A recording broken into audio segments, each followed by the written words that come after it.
Buongiorno, dobro jutro, guten Morgen, buondì.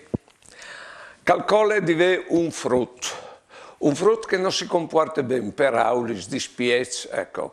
Allora, tu dici che non è il sistema di comportarsi che è lì, e tu fai una grande prediche per dire che si ha di comportarsi per essere educati. Attenzione, tu lo hai dome giudicato e tu lo hai lasciato lì.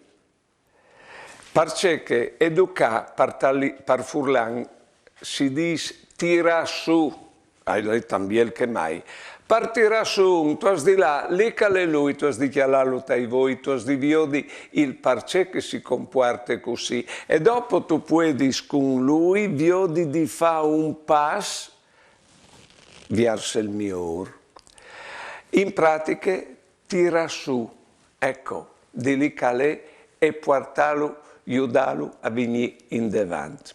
Vi ho detto che anche la religione tante volte si ha come predicato tante regole, fino al punto che la gente si è stufata. Perché la regola c'è fase, la regola ti dice che tu hai di fare, non ti aiuti a farlo, se non tu lo fai ti condanna. E noi vi lasciate tante volte con questo che si chiama moralismo o clericalismo, la vi lasciate la gente la che ieri e la vi anche stufate. Buone giornate e buone vite.